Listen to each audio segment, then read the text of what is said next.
The enhanced games, for the first time in history, it actually is a level playing field because all athletes have access to the same performance enhancing substances. There's hundreds of millions, if not billions of dollars behind this. And this may be the most exciting sporting event in history. When I said that I could break the world record, within about a day, I was certain. I'm the fastest man in the world and the fastest man in history, and I just feel like James from Port Macquarie. Living a normal life, I see that as a sacrifice. In the Olympic Village, was there like mind games that other athletes would play? LeBron James or a Kobe Bryant. In Rio, they hired an entire cruise ship. What? Of course they did.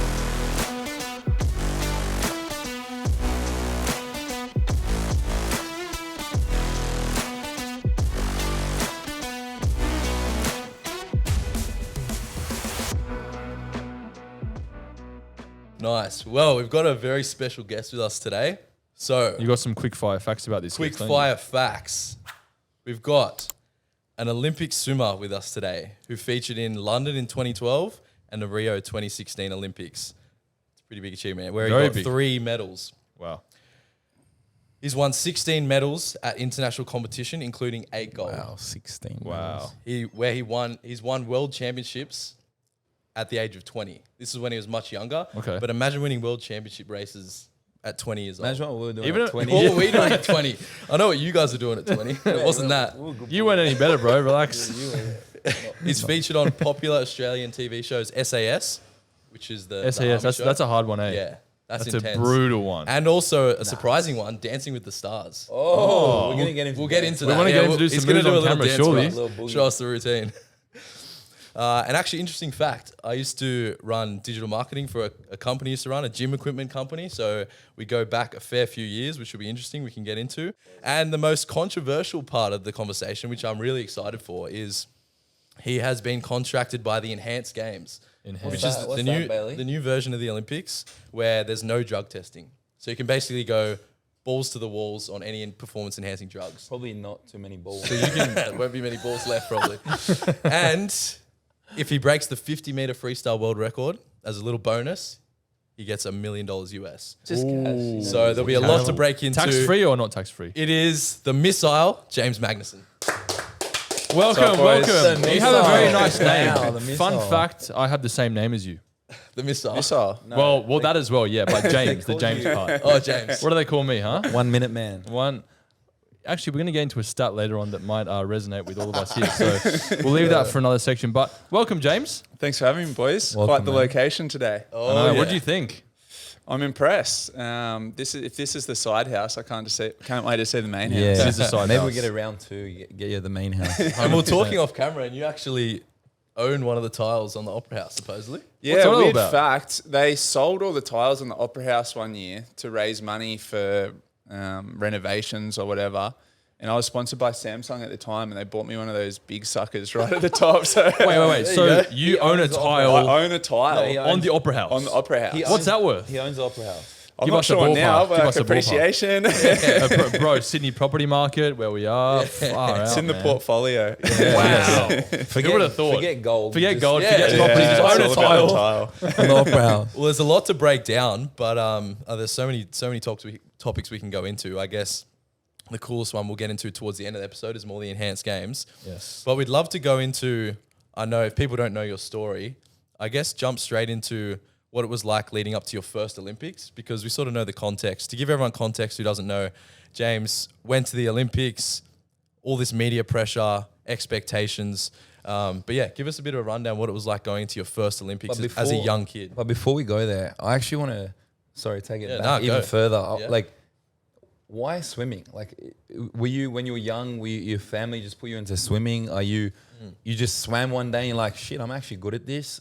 Like, did you Was have it your someone you looked up size? to? Like, because, swimming is not always where people with the classic is you put your kids into soccer or basketball, but swimming is amazing. So I just want to know, why swimming and how did it happen? Yeah. So I grew up on the coast in Port Macquarie. So swimming was important just for water safety because we were always at the beach as kids.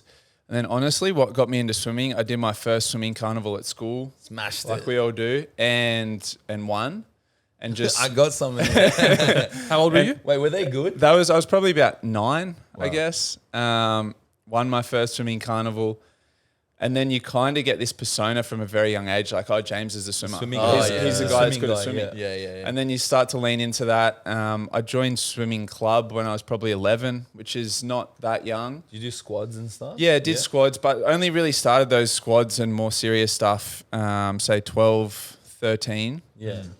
But I think swimming really is a sport that chooses you as well.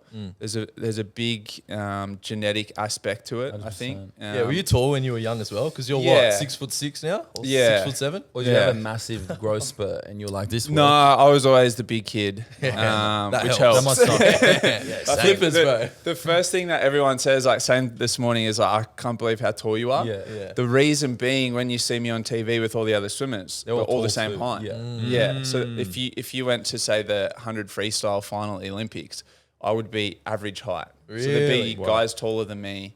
And that gives you an edge, right, in the swimming game? It definitely helps. I mean, I'm sure you can overcome genetics some way, but I can't think off the top of my head of any Olympic champions or world champions in sprint freestyle that were under 6'3". Yeah. Wow. There you go. Because what are we? We're like 6'1" for reference. At I'm least I am. 6'2", I don't know about you. I think Bayley is about 5'4". Yeah, just That's on why a he good doesn't- day. Yeah, that's why he surfs. And so then what happened after that? So you started to, I guess, realize your talent for swimming, and so did others. And then how did you sort of progress?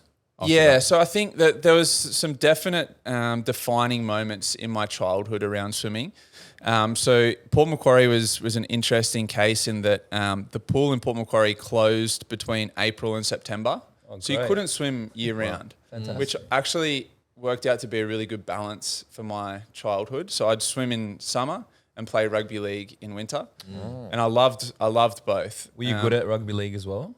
Not as good as swimming, but I loved rugby league, and that was probably I was probably even more passionate about rugby league. And now most of my work in the media now is around rugby league. No way. Yeah, there's just so many more opportunities in this country. In the media for rugby league. You know, swimming's massive once every 4 years. Rugby league is massive every week, 52 weeks a year.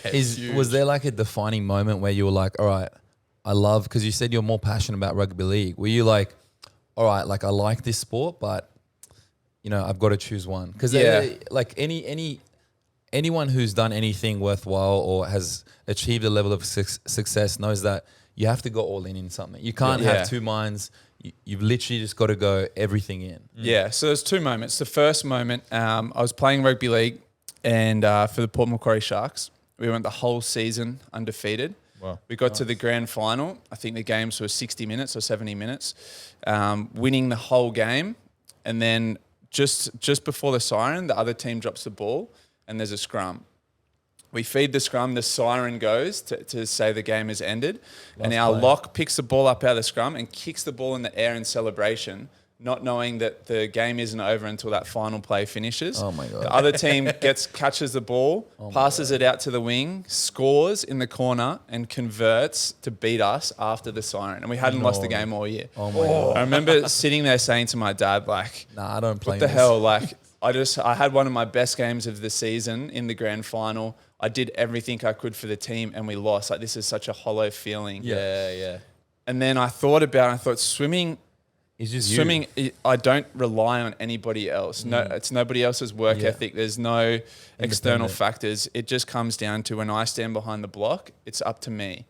Which cool. is one of the most empowering things, one of the most nerve-wracking things, one of the most high-pressure things. Yeah. But when I stand behind that block, I don't rely on anybody else. You can't And depend on anyone. I really It's liked yourself. that aspect of it. Yeah, that's cool. And so when I was 16, I said, swimming, I'm going for swimming. And I sat down with my coach and my mum and dad and said, what do I have to do? And that's when I really put the pedal to the metal. So I started training while I was at school, like 9 times a week, lifting 3 times a week, started eating properly, started making sacrifices. So if there was a 18th birthday party on the Friday night, like I'm swimming. You have to swim. And that's when I really knuckled down and took it more seriously. And the results, there was a clear correlation between like the work I was putting in and the results I was getting. And with sports like swimming or running or weightlifting, where it's really pure physicality, you take a lot of that skill aspect out of it. The harder you work, the better your results. And I've always had the mindset of whatever squad I'm in, whatever team I'm in, whatever competition I'm in, if I outwork every other person there, then I give myself the belief that I can win on race day. That's what even like all the greats say. Like I know I'm a big fan of Ronaldo, and he's always been known to say like, yeah, growing up there was the parties, there was the girls, there was the everything, and he just sacrificed. Yeah, and swimming is one of those sports, right? Where you do the local school carnival, you're like, oh, I'm good. You go to the next level, oh, someone's better. The next year you go one level further, and it feels like it's such a big There's talent always someone pool. to chase. And then suddenly you're like, oh, I've reached the top in Australia. Where am I ranked in the world? Oh, 50th. I just got to the best in Australia. Now there's so far to go. And that's one of those really weird things. Like as you get better, I remember as a young kid, I won my first nationals when I was 16. And that was the year I stopped the footy and stuff, and I really focused in on swimming. And we went to Wet and Wild on the Gold Coast for a family holiday after the national champs. And I was saying to my dad, we were at Wet and Wild, I was like, how cool is it that I know now, no matter where I go in Australia, there's no 16-year-olds that are faster than me. And he's like, oh, son, that's so great. That's an awesome feeling. And I had this really clear flashback. So when I was 20, I was standing on the gold medal podium at the World Championships, and I had this flashback to when I was 16 and remembering there's nobody in Australia that's faster than me. I was standing there on the podium at the World Championships. I was like, there's now nobody in the world that is faster than me at swimming. Like I can go anywhere in the world. And at that time, there were some changes with suits and technology and stuff in swimming. But at that time, there was no one in history that could ever have beaten me in a swimming race. That's so crazy. And that's a really, cool feeling, it's a really weird feeling, right? And that's kind of the aura of the events that I do as well, the short, fast stuff. Yeah. But I stood there on that block just with this, like trying to understand the enormity of that moment. And it's very hard to digest. But I was standing there thinking, I'm the fastest man in the world and the fastest man in history. And I just feel like James from Port Macquarie. Yeah. Wow. It's so weird. That's pretty cool. Did you add it to your Tinder profile as well? Fastest man in history. Girls are like, is that a good thing? Yeah, what sort of fast are you talking about? Sounds too good, actually. Is there a bridge between the day that you're 16, you're killing it? Did you get like a call up saying, all right, mate, we're bringing you to the Olympics, like this is it? Like was there like a do you just send an email, or is it like how does maybe it work? they found him on Tinder. Maybe Do you know what I mean? So basically what happens is you go through the levels and then you get to like an Olympic trials. So you have to get a time to qualify to go to the Olympic trials, and then at those trials you have to come first or second to qualify for the Olympic Games. And there's a time. Australia sets really hard qualifying times. But basically from 16 through 17, 18, I was winning nationals for my age. At 18, I left home and moved to Sydney to swim, took a bit of a punt, and then qualified for my first Australian team for the Commonwealth Games at 18 years of age. What year was this? 2010. 2010. Yeah. Wow.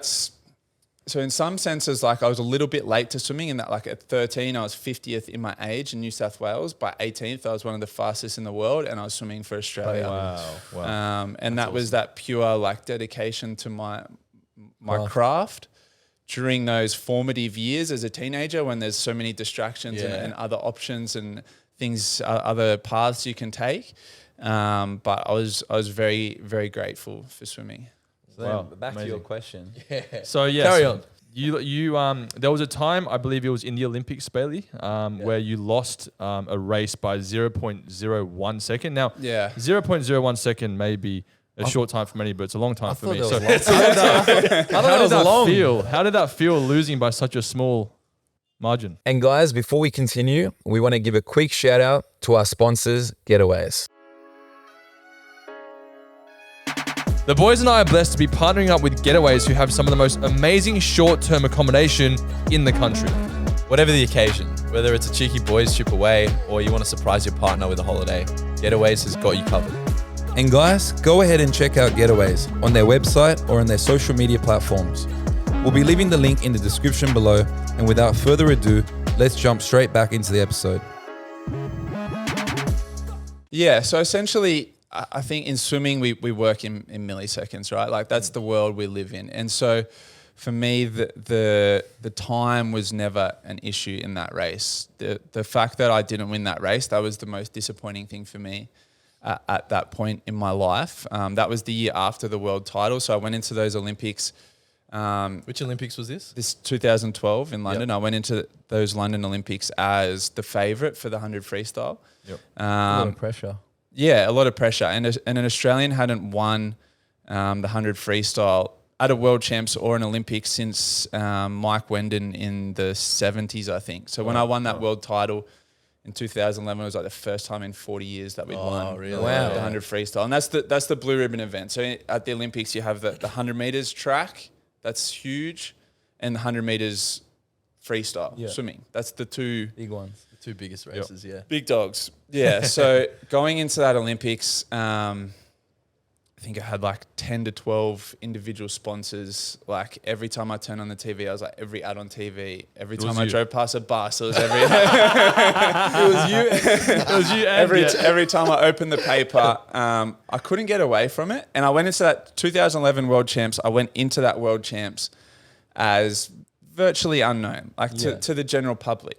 I came out of that World Championships as a household name. Yeah, wow. Yeah, right. It's So- a big shift overnight. What was that like? So you came back and just everyone knew you? Yeah, it was bizarre. So what happened at World Championships, the World Champs were on Channel 10 or something like that. And they were showing them on like the reruns on like 1HD or whatever later in the night. But for that 100 freestyle race, suddenly they put that in prime time, Channel 10 at like 7:30. They like stopped the project or whatever was on TV At to the show time, show that one race. Wow. And I win that race, and again become the first world champion in the men's 100 free ever for Australia. The first time we've won 100 freestyle at a big event since the 70s, since Mike Wendon. Wow. And because we love our swimming and it's leading into an Olympic year, then it just blows up. Yeah. So I have, and I'm over in China for this world championship, so I don't feel, I don't see it, feel it, hear it, nothing really. I went on a holiday with my mum and brother in China afterwards. We went and did the Great Wall and all that stuff. And then we flew back, the three of us flew back to Australia together. Get to the airport. And I got to the airport, got off the plane, walked down the runway, and just boom, cameras, journalists, photographers, and that was a changing moment in my life. Yeah. My life was never the same again. I never have had anonymity in my life again. To a point where you kind of forget what that's like, right? And again, now things are popping up again, and I'm like, oh, that's what it's like again to be heavily recognized. Yeah. And everyone strives for it. Like, I want to be famous. I want to be. Yeah. And then you get there and you're like, oh, it was so nice to be able to go to Coles and do my shopping and not have to talk to people. That was a thing I yearn for again. And the hysteria around that London Olympics was insane. Like, I couldn't go anywhere. I couldn't do anything without people talking to me about swimming in the Olympics or asking for photos. Or like the funniest thing is, like, so many people do this. You'll be in you'll be doing your groceries and someone will come up and go, oh, James Magnussen, yeah. My 11-year-old daughter plays representative netball. Like, you know, she's an athlete too. And like, I want to talk to you about my daughter who's an athlete. And like, whoa. And I was and when I look back on it now, like, I was a 20-year-old kid. Yeah.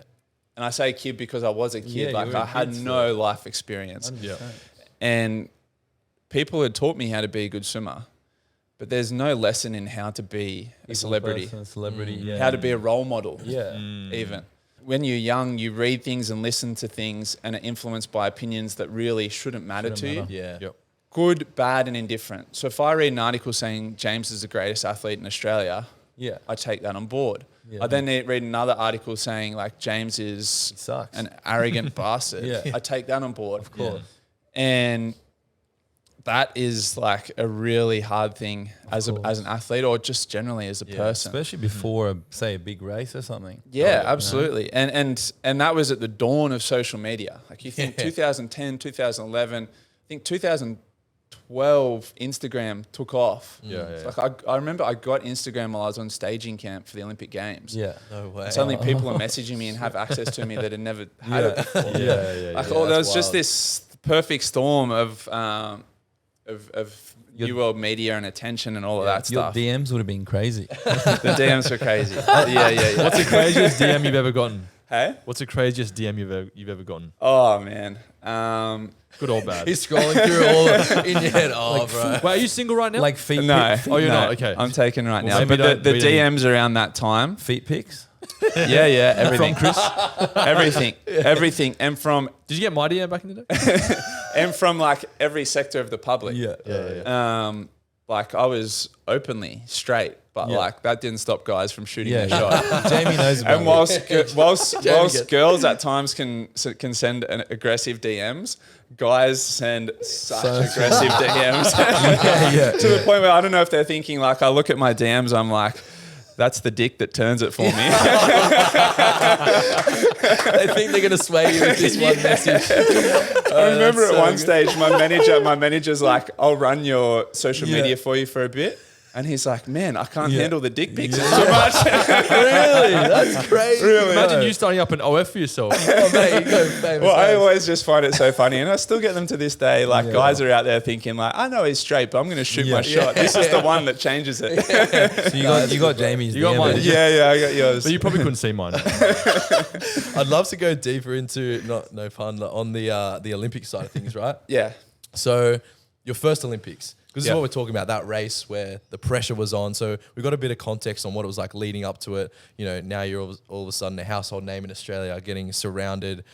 This 2012 Olympics, I'd love you to run us through, like, what was it like going to the Olympics for the first time? Because that's something I think every young, particularly guys and girls and young athletes, always dream of. I got a brother that's trying to make it to the Olympics for water polo, and a lot of young kids have this dream of going to the Olympics. What was it actually like going into the camp, seeing the best athletes in the world as the first time? Like, run us through what that was like. Yeah, the Olympic Village, the Olympic experience is incomparable. And so many people said to me going into the Olympics, you know, the Olympics is different. It's different. And you kind of go, yeah, but until you've experienced it, I was like a young athlete. I was like, yeah, how different can it be? It's a 50-meter pool. I swim up and back. I You've do been my to thing. heaps of world championships. And Yeah, races. I've done this before. But the thing about the Olympics is it's such an imperfect environment to try and create the best performance of your lifetime.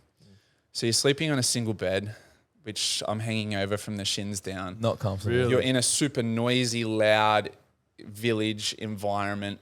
There's people coming and going and slamming doors, and people are partying at different times. Wow. There's the best athletes in the world, and there's the most average athletes in the world, all in the one same place. village. Yeah. There's people striving for gold medals. There's people striving to sleep with as many athletes as they can. Like there's And so you were many- obviously in the first pool. yeah, right? so- obviously, but there's it's such a melting pot of cultures of even think about it from this perspective. Like there's at any given point in time, there's international conflicts going on. Right? 100%. Those countries are in the same village together at the same time. Wow. At the same yeah. Did you games. witness any craziness? Not any direct craziness, but for example, like different countries have different building, and the Israeli building is guarded by military at all times Really? at every Olympic Games. Wow. There you go. And I mean, what will this Olympics be like? You Yeah. know? Yeah. What will Yeah. the village be like? There's some major conflicts going on right now. Yeah. And those athletes from those countries are sitting at the same dining tables in the Olympic Village. That's crazy, man. It's such a unique environment. 100%. In one way, it's so beautiful because it's the one thing sport can unite everyone, regardless of what's going on in the world. But in another sense, it's like it's such a strange and unique environment that would never happen. So when I go to a World Championships, we stay in a 5-star hotel. We have our own bus. We have our own chefs cooking for us. Like everything is such optimal living. we're living in a bubble, which is high performance. How do we get the best result? You go to an Olympic Games and it's the exact opposite. You know, my room, my building is a K and a half from the food hall. So on race day, I'm walking 3 Ks. Yeah, just to get food. Wow. And That's crazy. then I'm standing at a bus stop with 1,000 other athletes, like trying to squeeze onto a bus to get to the pool to go and swim my final. Like in Rio, we woke up on race day and there was no electricity in our building. No way. Sick. But yeah. This is crazy. Yeah. So What? it's such an imperfect environment. Were there any like proper celebrity Olympians that like people just swarm around them? So for example, like you said, Michael Jordan or Kobe Bryant. Kobe The Bryant. the Like, only did they ones- just never get a break? The only ones that are NBA players. Really? They get can't get swarmed? around without getting swamped for photos. Yeah, okay. Yeah. So even your tennis players, swimmers, runners, like the biggest athletes, they can get around the village. But the NBA players, for whatever reason, it's a different level of fame. It's almost like it's, to an extent, it's almost like it's a different industry. Like I know basketball's in the Olympics, but the NBA is the pinnacle, right? It's kind of different. It's a whole different ball. It's kind of different. And in the same way that, like, if a Ronaldo or a Messi was in the village, it would be different. Forget about it. It would be different. But for Ronaldo and Messi, like, Olympics isn't really on They the don't- radar they of the don't care too pinnacle of much, But when you get a LeBron James or a Kobe Bryant walking through the food hall at the Olympics, That would be. I Everyone's would just lose my mind, fangirling. bro. yeah, Fangirl. and they kind of stand out as well, right? Like They're so tall. they can't just They're go in a through. group as well. Yeah. But awesome. so like in Rio, they don't put up with the single beds and the no aircon and the no electricity. So in Rio, they hired an entire cruise ship and docked it just off Copacabana Beach. Of course they did. and had boats bringing them in and out for when they wanted to train or play. When you're a billionaire, you can do these Yeah, things. You can do whatever you want. yeah. But you could imagine That's like, awesome.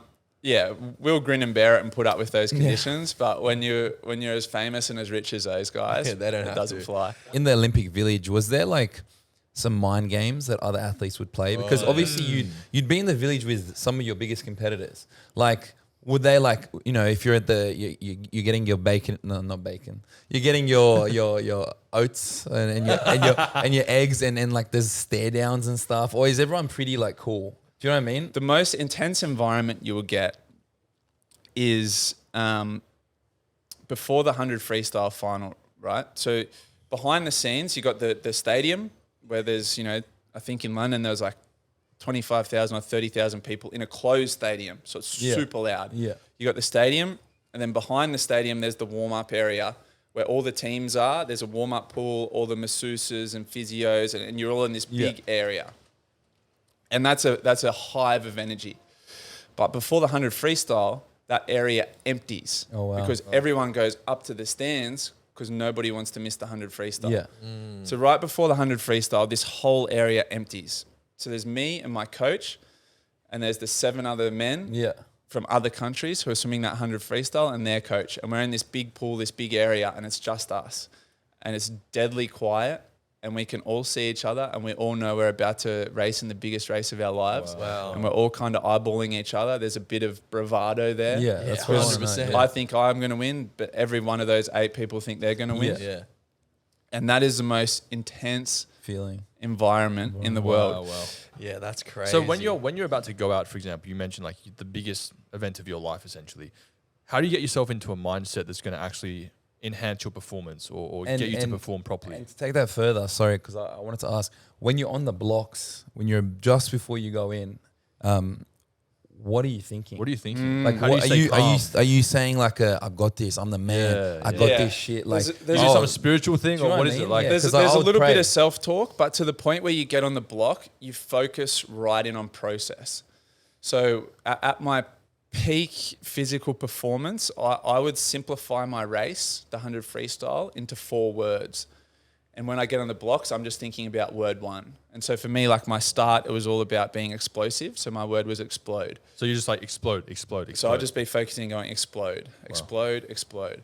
But the craziest thing is like in those biggest races, and you try and block it out of your mind, like, you know, go back to a school carnival or zone or whatever. Yep.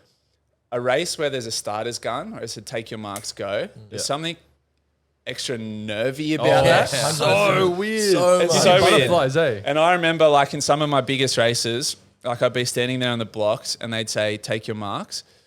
And the enormity of the moment, you'd look down and your hands would be shaking as you grab that block. And it's just the adrenaline and the nerves and like, this is a pinnacle Insane. moment of my life. What a feeling. And it's just that, holy shit. Like, what's Thinking of all the people, He's like all the people explode. back home as well that are watching you and your family and Millions like of people, billions around the world. Like, Yeah. and Oh my even, gosh. And that's the thing I spoke, and this goes right back to the blessing and the curse of that race is this is all me. Yeah. So this is the That team sport, like when you run out for State of Origin, for example, Yeah. you know, Not I've just got you. 12 other guys next to me, and we're Depend on doing them. this together. But it's all you. I stand on that block, and I come down to take my mark, Me versus the world. you're like, Crazy, yeah. You against the this world. is it. Yeah. It's me. Yeah, so what was your mindset this 2012 Olympics, your first race? The whole world expects you to win this gold, right? Were you still thinking of those 4 words? Like, that adrenaline would have been, like, what were you thinking, like, just before you? Explode. Yeah. Holy shit. Because the explode. pressure on you Yeah. as a 20-year-old was absolutely, like, Yeah, as we I know. think trying to focus back in on that, like that was the biggest, loudest crowd. That was the craziest moment of my career to that point. And so you're just trying to focus back in on performance. Yeah. And you have to believe before you swim any race. Like whenever I talk to young kids, I always say the same thing. I've never won a race in my life that I didn't think I was going to win. Yeah, Before right. it. You have to believe. To the point where like I had so much self-belief that, for example, like I might swim a butterfly race at nationals or something like that. And I'm not a butterfly, but I get on those blocks, and by the time I enter the water, I was convinced. I was like, I'm going to win. And if I lost, well, when I lost butterfly, because I wasn't a butterfly, I get to the end, I'd be shocked. Why didn't I win? Because there's that much belief. I should should win. convince myself, Yeah. and that was a crazy. Some people around me with this new endeavor, this enhanced games. Like I, when I said that I could break the world record, people within about a day, I was certain, and people around me would say, "Did you actually think you can break the world?" record?" And I said, I asked you 100%. before. Yeah, you were like 100%. Yeah, we asked, yeah. And people, that blows people's mind. They're like, how can you, like, that's, but don't get confidence or self-belief mixed up with arrogance. And that's, we're very harsh here in Australia Oh, yeah. Oh, Massive tell me tall about poppy it. with people who are confident or have self-belief, more so than a lot of other cultures and countries. Yep. Which, that's fine. Well, I've grown up with that and I'm used to it. But as an athlete, I have to believe that I'm the best in the world. Yeah. How could I You have ever... Why bro, you enter have something to. if you're not going to believe that you're going And to win? how could I ever possibly become the fastest man in the world, the fastest man in history, if Yeah. I don't believe in myself? And you have to say it like that convincingly. Yeah, and in you the know, publicly. at a young age, and when I was coming through, before I won that world title, it was a bit of a case there for some years of fake it till you make it. Like I keep telling myself, I'm the best, I'm the best, I'm the best. I have to keep telling myself that until I really, truly believe it. It's almost like Because self-hypnosis. if I stand on that blocks and I truly don't believe that I'm the best in the world, You won't win. and I'm standing there in a world championship final trying to be the fastest man in the world, You have how to. can I possibly achieve Yeah. what I want to That's if I don't interesting. believe it? Did you have a pre-performance meal that you always had, or like, I find food fascinating because food's obviously such a big thing in professional athleticism. So Yeah, that's like, a good question. what was your diet like? And then was there like this one thing that you always ate before your even race? on game, like on race day, day, yeah. or the night before, like, Yeah, yeah. some sportsmen say they ate pasta, Yeah. or they have a banana in the morning. Like, Yeah. what's your Yeah, I'd often have like your standard pasta the night before I race. Carb it up. But again, like that's a really hard thing about the Olympics, right? You get into this big food hall, and it's like 2 football fields. Yeah. You're like, where is the pasta? Like, what?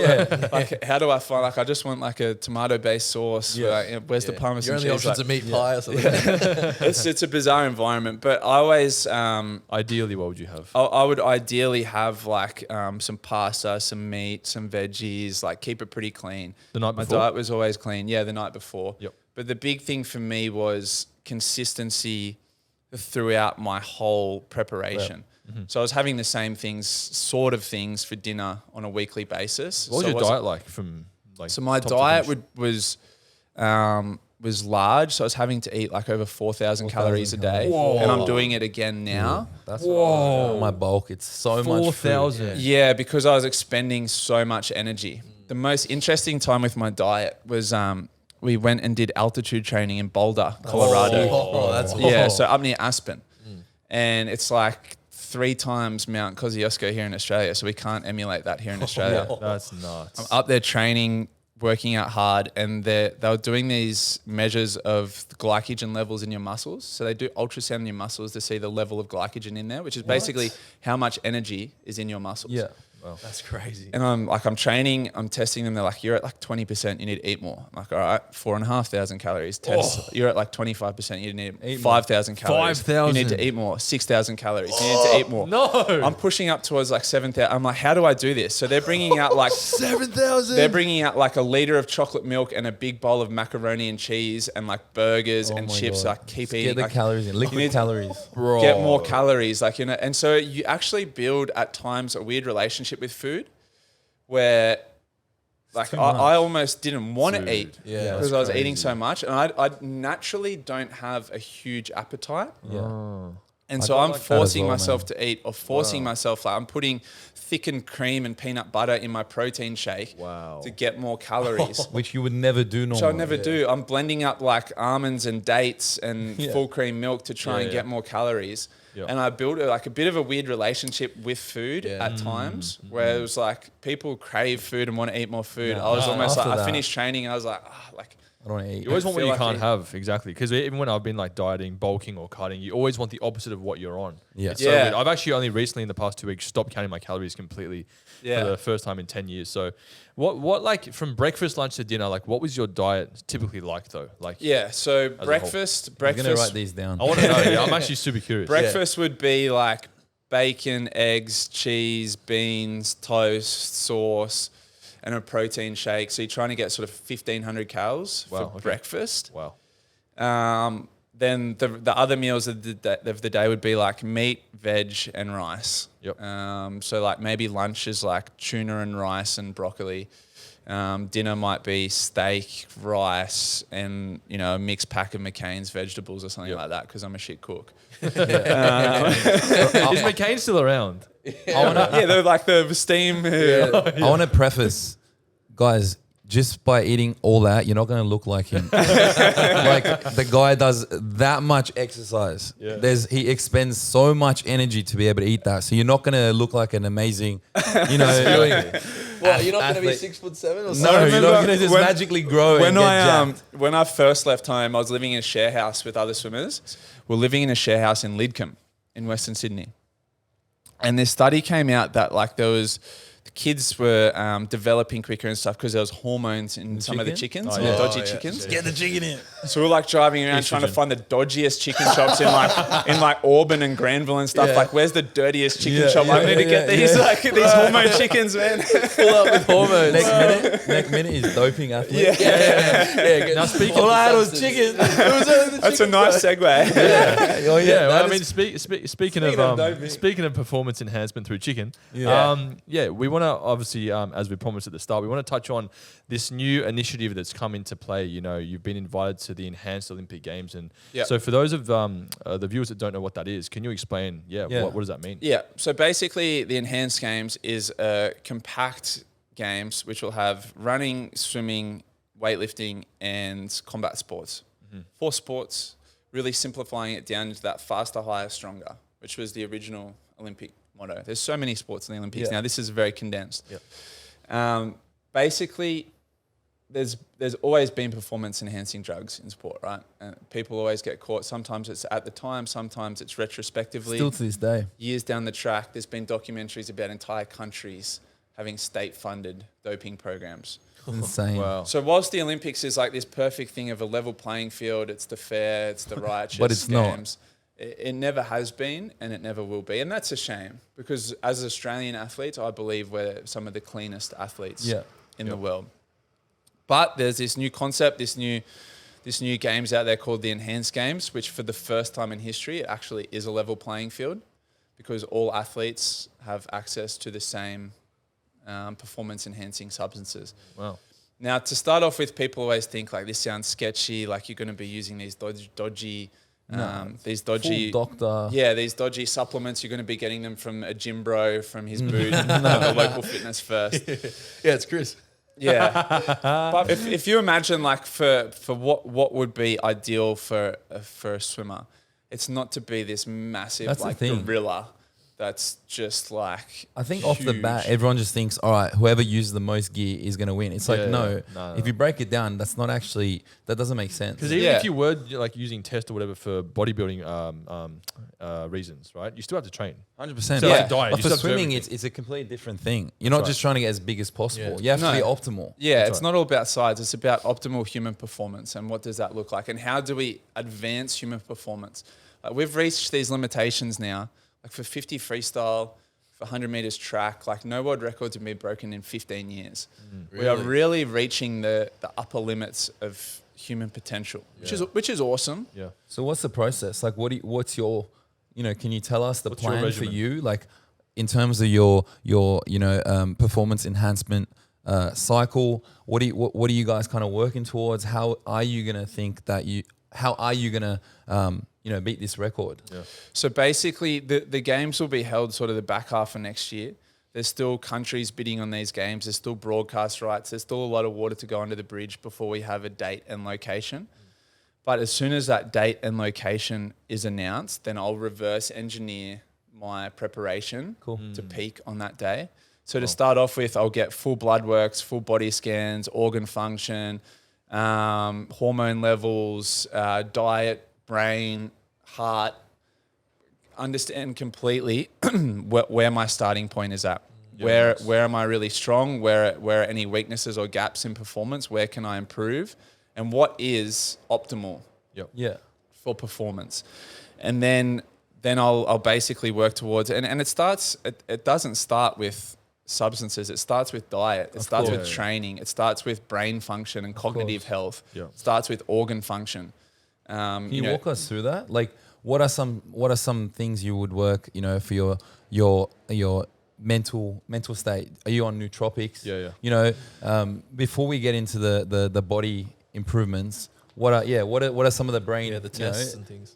So basically I haven't delved into that world yet, and it's such a new and exciting industry. That wasn't around when I was competing the first time. So even nootropics and cognitive function was an afterthought for performance when I was competing the first time. Even diet has become so much more prevalent probably in the last 5 to 10 years than when I was first competing.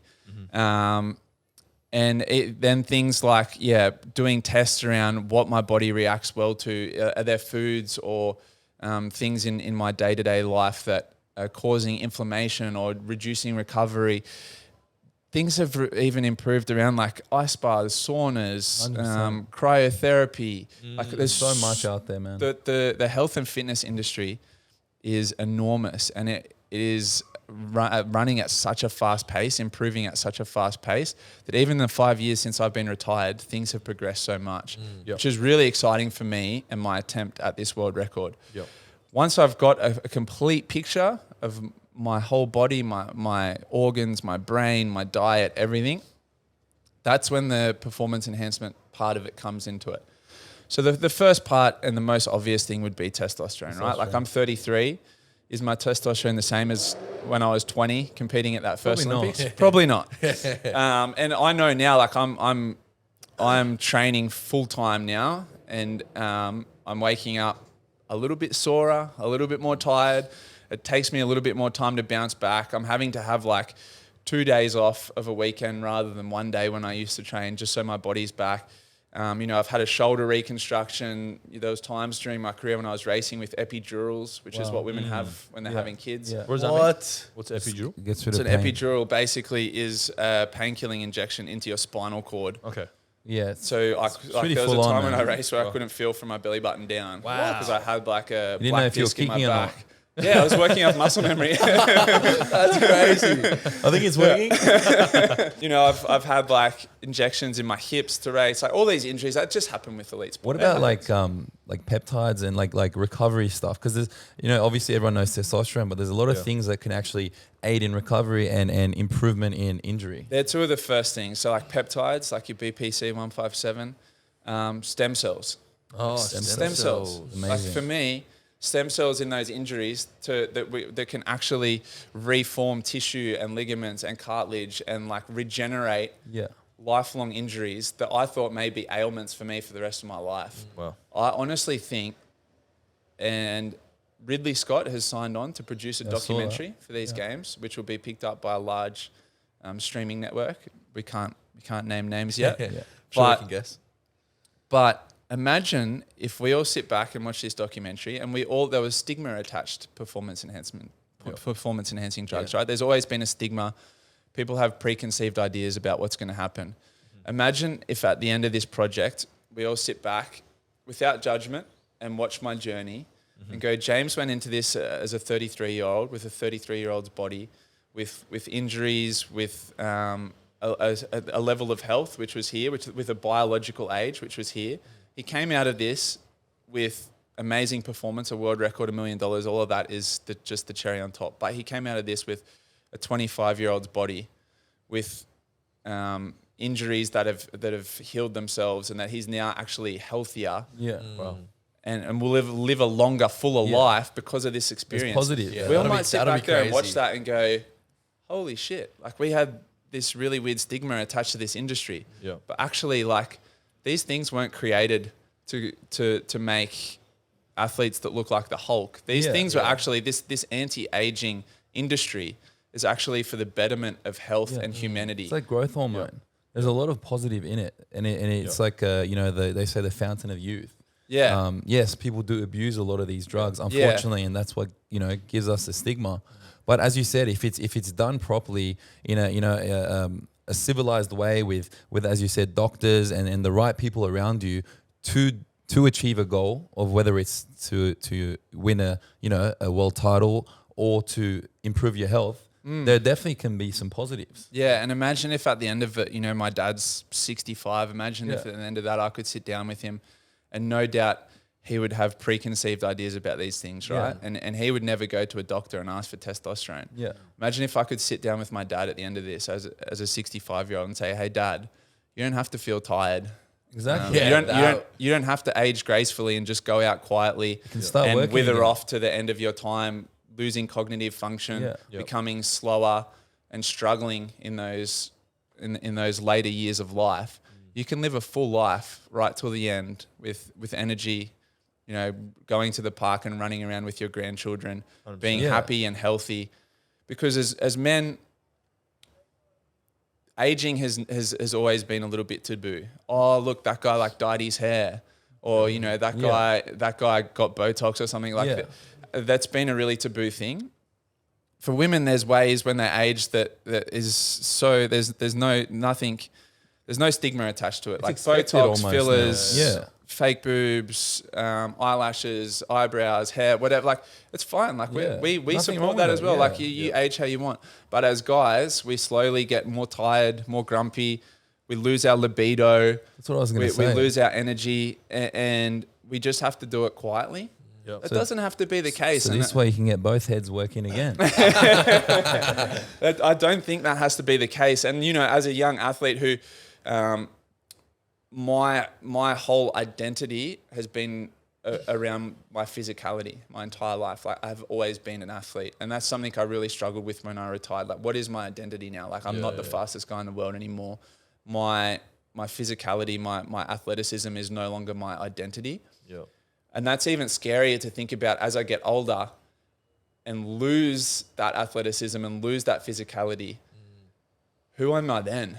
How do you deal with that? Like, who are you? Who are you? Who Yeah. are you? Yeah. Honestly. Yeah. And a lot of people deal with this. And as men, suddenly, like, as a man, sometimes when, let's say you're walking through the city with your girlfriend at 1 a.m. in the morning, and like there's a present danger just in society, right? But as a man, as a young virile man, like, I can protect my partner from anything that comes up. What does that feel like when you're 65 years of age or 75 years of age and you're no longer that man?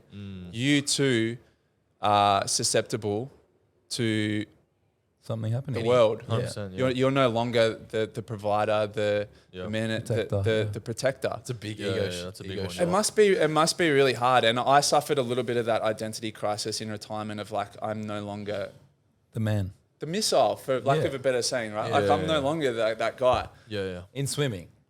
Yeah. But imagine if that doesn't have to be the case. Yeah. Imagine until our dying day, we had energy, we had libido, we were happy, we were mentally cognitive. All right, we're sold.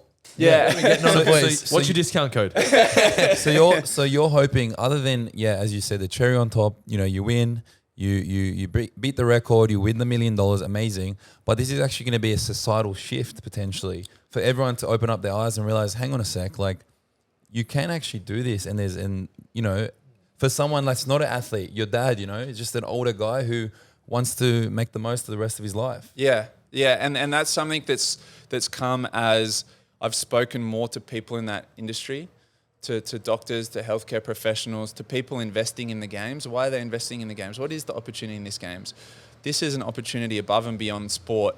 This anti-aging space that, particularly in Australia, is so taboo. We don't have anti-aging clinics here in Australia. Yeah. They're popping up all over the place in the United States. Yeah. Men are unashamedly going to be prescribed with things that will decrease their rate of aging and decrease those signs of aging. Yep. But there's still taboos in so many parts of the world, and there's still stigma in so many parts of the world. Yeah.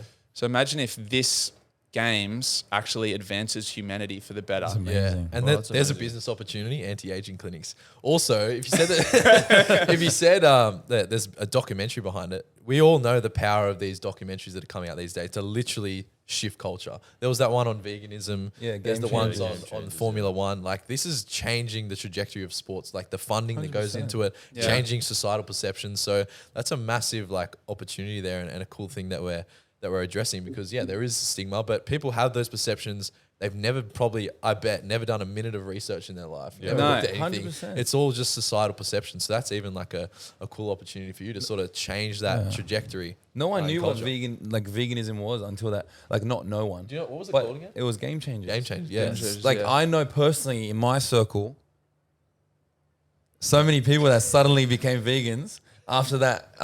Yeah, I tried it for 6 months. After that movie came out, Yeah, literally. everyone, it was a new Yeah. thing Yeah. because they watched it. So as you said, and Bayley said, maybe, in the next year after your documentary's out, how many people are gonna potentially work on their Change. Yeah, their and anti-aging. the main reason that there's often stigma attached to certain things is just a lack of understanding.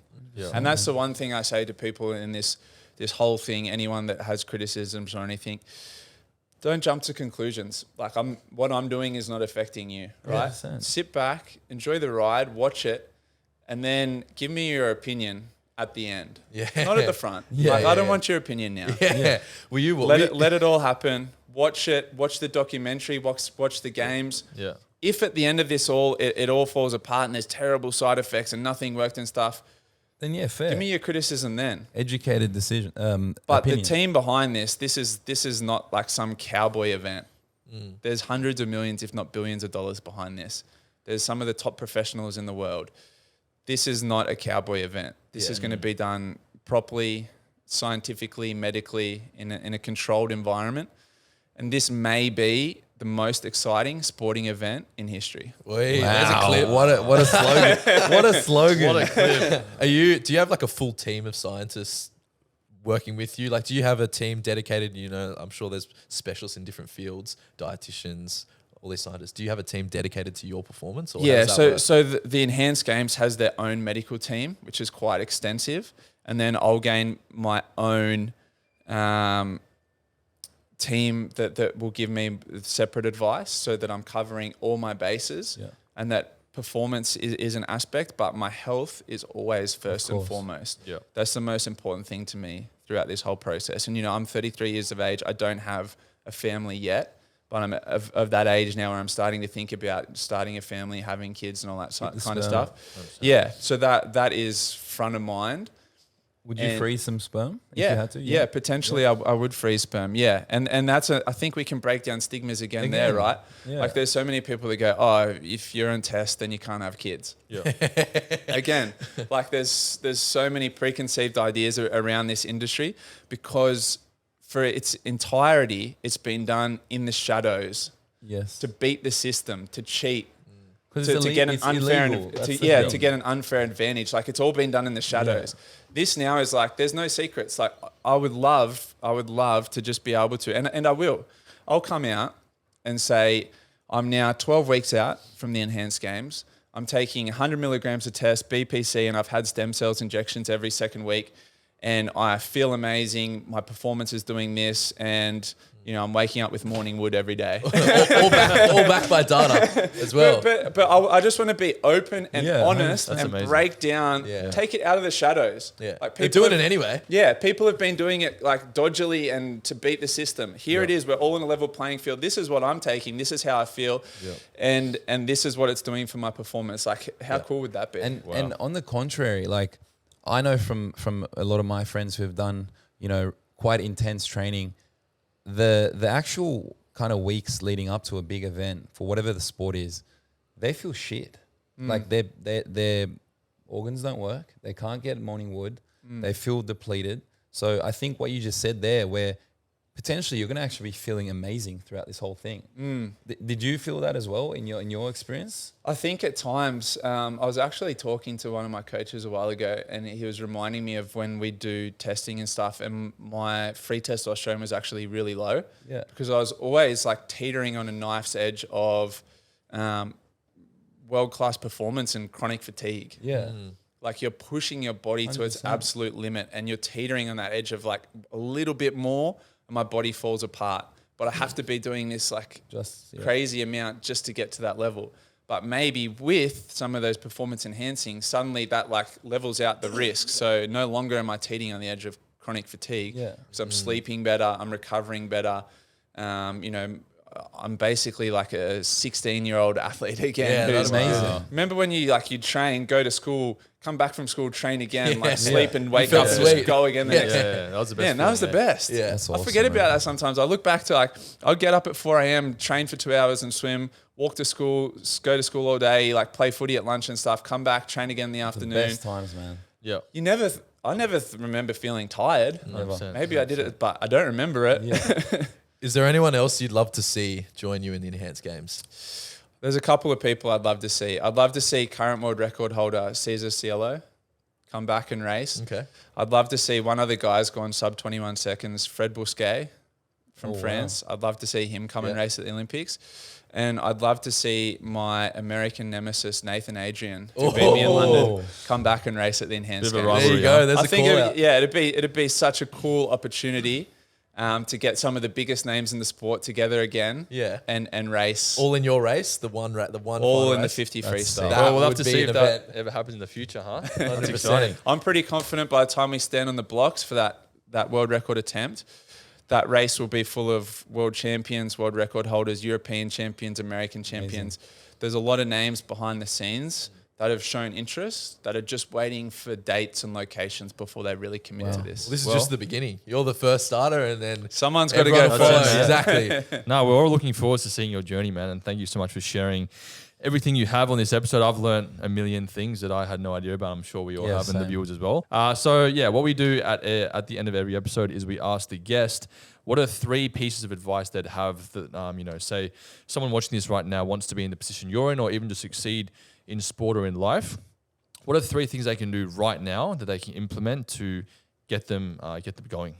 Okay, I guess we'll go for the themes that we've been talking about. The first one is self-belief. Like start working on your self-belief. It's not something that just happens. You have to start self-talk and talk yourself up and be confident in who you are.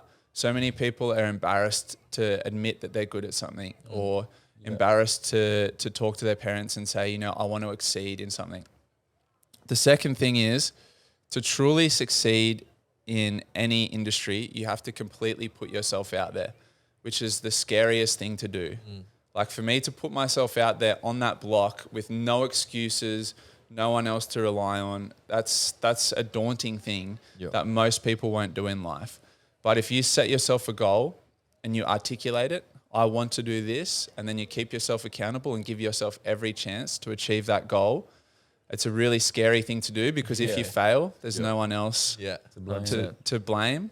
Yep. But I think that's really important. And then the third thing, for me, this is relevant to sport, but it's relevant to any industry.